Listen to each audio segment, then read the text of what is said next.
Well, hello, my fabulous friends. I hope you're doing well. Well, welcome to part 3 of our Secret Society series. And today we're going to be talking about the Eleusinian mysteries. Pardon me if I pronounce that wrong. I've been practicing and practicing, but sometimes my brain and my tongue don't match up. And I think this is one of the times. The Eleusinian mysteries were one of the largest cults in the ancient world, and one that left an indelible mark on Christianity. Many prominent philosophers, poets, and even Roman empires became initiates. The cult revolved around reenactment of Persephone, the daughter of Demeter, who each year was forced to spend 4 months in the underworld. And that's another reason this is perfect timing for this, because springtime is their celebration time, and that's how it's tied into Christianity with Easter. And we've got spring right around the corner, happening here in a couple of days. At least springtime here in the Northern Hemisphere. You're still going to have an equinox in the Northern and the Southern Hemisphere, but it will be, of course, autumn. But shall I continue? Scholars believe that the myth of Demeter and sorry, my dyslexia sometimes triggers me. Persephone is one of the oldest sagas to emerge from ancient Greece. The story, which appears in one of Homer's hymns, is closely bound with ancient agricultural practice. Demeter was venerated as the goddess of the harvest. One day, her beautiful daughter Persephone was gathering flowers in a field when she was abducted by Hades, the god of the underworld. Demeter went looking for her daughter, neglecting her duties as patroness of the harvest. As a result, a terrible drought struck, the harvest failed, and the people starved. This calamity compelled Zeus, Persephone's father and the supreme god of the Greek pantheon, to intervene. He ordered Hades to release his young bride. But before Hades did, he tricked Persephone into eating pomegranate seeds, which compelled her to return to the underworld for part of each year before she could return to her mother. I just want to interject here. The high priestess and the empress all have pomegranate seeds in the cards. I'll continue. This instituted the cycle of the seasons. While Persephone is in the underworld, the ground is barren and nothing can grow. But when she is released to her mother, Demeter allows the soil once again to be seeded and harvest to prosper. Given the importance of cultivation in the ancient Greek economy, which was heavily dependent on the trade of olive oil, wine, and wheat, the myth produced one of the most famous secret rites of the ancient world. Begun around 1500 BCE at Eleusis, some 11 miles northwest of Athens, the Eleusinian mysteries drew many adherents. Sorry, I stumble when that happens. Sorry. Through the ceremonies were kept in greatest secrecy. Initiates marched from Athens to Eleusis, fasted, and drank a ritual drink of kykeon. We still don't know what happened after the procession entered a cave outside of Dromina, Dichonomia, Legomenia. Things done, things shown, things said. So I'm going to ask the cards, what happened after the procession entered the cave? And what was the ritual drink kykeon? Kykeon. So let's see what happened once they entered the cave. So as you can see, it now, the Christianity part of it is Easter. God is risen, Jesus is risen. I'm mixing up my deities here now. Right at Easter, he is risen. Also at spring, we have May Day, the pole May Day, and that's when you're supposed to meet, your partner, and you go make babies. You plant all your seeds in the spring. The spring has many connotations, but it definitely influenced Easter time. And that's why we have the bunny at Easter time. I know that has nothing to do with Christianity, the Easter Bunny here. The moon, ruler of flux and reflux. And of course, the moon, a lot of the ancients planted by the moon. Easter is influenced by the moon. Easter cannot happen until after the full moon. I believe it's the third or fourth full moon of the year. So that's interesting. So this is also affected by the moon. So let's see if we can figure out, because to this day they don't know what they did in the cave. And it's so interesting. It was supposed to be a huge secret society, a huge cult, and I've never heard of it. And I'm not saying I'm a cult expert or a secret society expert, but have you heard of it? Let's see what the cards can tell us about this mysterious cult. Oh, really chatty. King of Wands, Prince of the Chariot of Fire. Well, what's the Chariot of Fire? That would be down in hell, wouldn't it? So is this Hades? I'm not saying that all Kings of Wands are Hades, but because this is such a big part, and look at the Apollo. I know I'm mixing up stories here, but look at the ring of Apollo. That's also the same ring around the Statue of Liberty, which I want to do a big read on that as well. But Prince of the Chariot of Fire. So the cards are acknowledging that would be Hades, the star, the daughter of the firmament. So there's Persephone. Persephone, there she is. So we've got the players on the table. Six of Pentacles, Lord of Material Success. Yeah, so that is, now we're talking directly with the harvest. Pentacles are autumn time. We're talking directly with the harvest. And so the cards are acknowledging the story. It was the story between these two people and the balance that that Zeus worked out. Ooh, the Blasted Tower, Lord of the House of Mighty. Yeah, that was a big blow. Ooh, Queen of Swords, Queen of the Thrones of Air. Well, there's Demeter, isn't it? So now we've got the three big players on here. Actually, the Blasted Tower could actually even be Zeus, because that would be... Zeus would be the hand of God, and they mention in the article that Zeus was the over supreme being. So we have the four players on the table and how they made a deal and how that deal affects us to today. Oh, Five of Pentacles, Lord of Material Trouble. And yes, she was underground, so she was kept from her mother, Demeter. Ooh, the Devil in reverse. Now, this is interesting.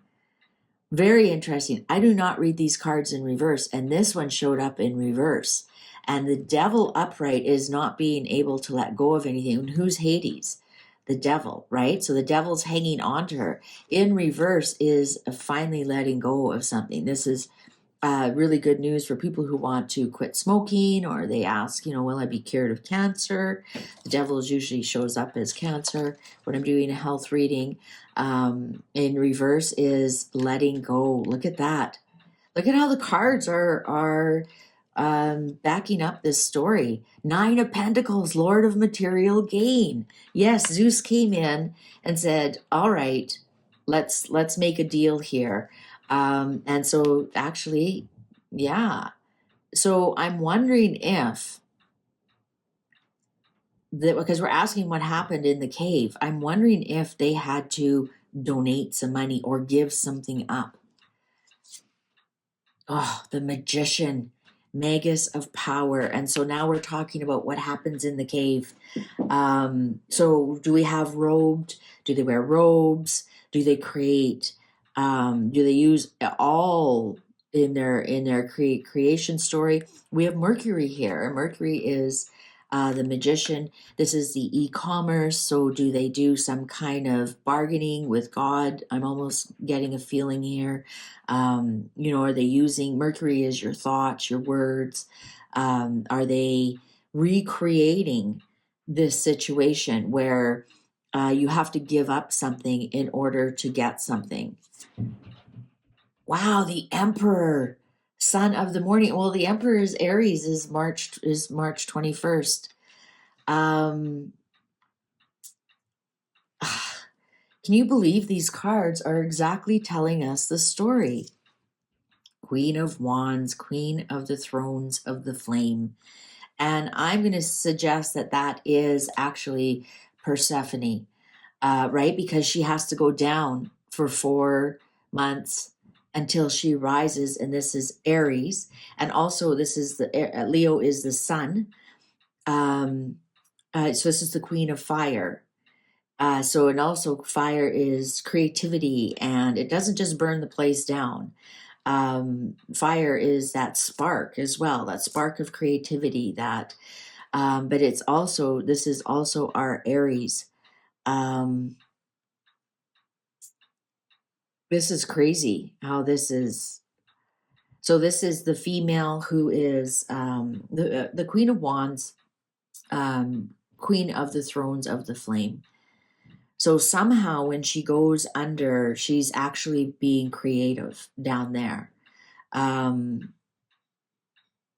She is loyal. She has integrity. So she is loyal to this cycle forevermore. And so when she goes down for 4 months, she's actually on the arm of the King of Wands. And then she comes back up in the spring, and she has all the creative seeds, all the creative ideas. That's when the sun is actually exalted. Look at that. The clock agrees with me. The clock is exalted in Aries, the clock is exalted. The sun is exalted in Aries. 8 of Wands, Lord of Swiftness. Yes, and so we have more wands, we have more fires. We have fire and earth here creating. Fire can turn earth to ash. You think of a tree or that carbon, but earth can put out fire. So I'm getting that there's a really good balance here. Right? Water can freeze earth. The only one that's kind of neutral is earth and air, but normally fire and earth, they can destroy each other quite nicely. Actually, you want to put out a fire, start shoveling dirt on top of a fire and it'll put it out. You want to destroy earth, you can just think about how they get iron, right? They take fire and melt this iron ore and hammer it and make it into whatever they want. So they can be very destructive for each other. And I'm seeing here there's a bit of a balance happening here. The Last Judgment, look at that. The spirit of primal fire. Oh my God. So this is definitely some kind of 8 of Pentacles, Lord of Prudence. It's some kind of earth and fire to balance them out so they don't destroy each other. Princess of Pentacles, more earth. The Princess of the Echoing Hills. And then 6 of Wands, Lord of Victory. 8 of Swords, Lord of Shortened Force. So finally we have some air in. And what does air do? Air can blow out fire. So that was some kind of ceremony where they maybe like making gold, because gold comes from earth, trying to do the alchemy of turning iron into gold. And would you need fire for that? So this is some kind of earth and fire ceremony. So I would think that the ceremony has a lot of fire. It probably has elements of earth like crystals and gold. We have the Lord of Prudence. So it would be, so maybe they take like their iron, their rocks or whatever, and they have a fire ceremony and they're asking the gods to turn it into gold kind of thing. This is definitely some kind of creative act, but I'm not getting that there's much human interaction into this. This is definitely some sort of I just want to keep saying turning iron into into gold. And that's the ancient alchemy. They've been working on that. That's the Principia Medica. That's they've been working on that for so long. The spirit of primal fire, the last judgment.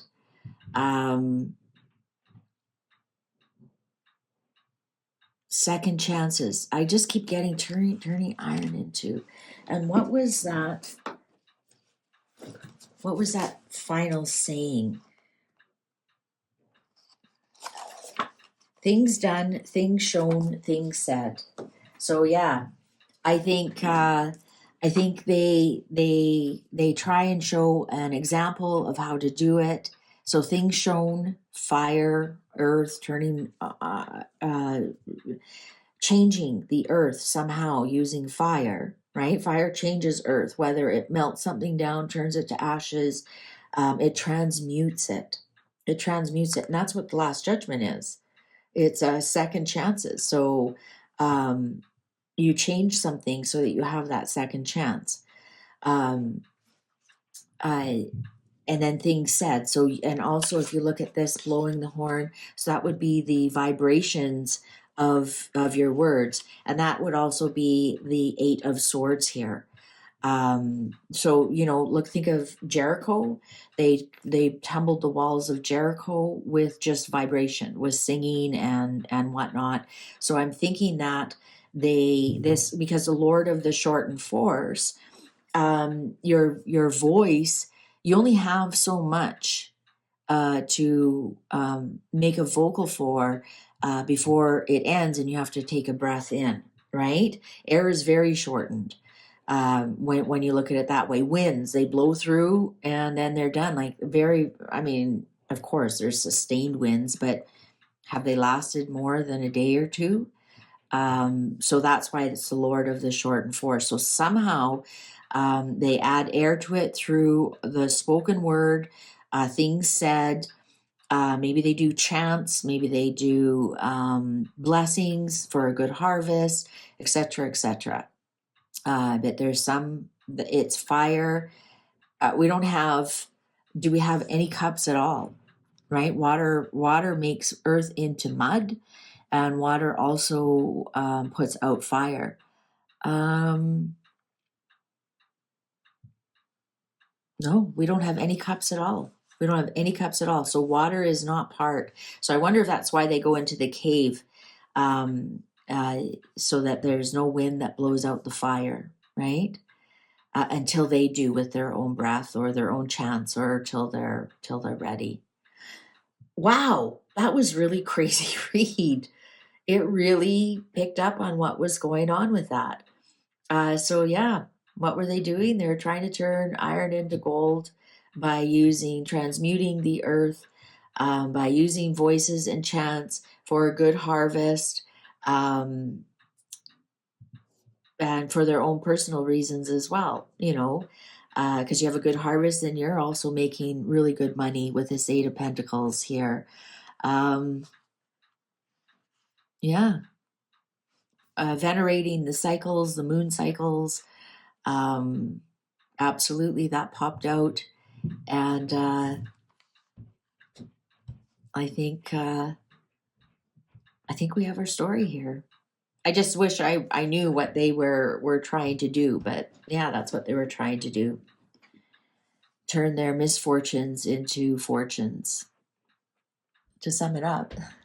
Thank you very much for giving this a like, and share this with somebody who's also interested in some Greek mythology and secret societies, and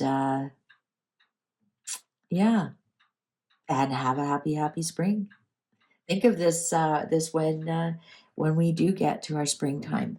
Take good care. See you online. Bye for now.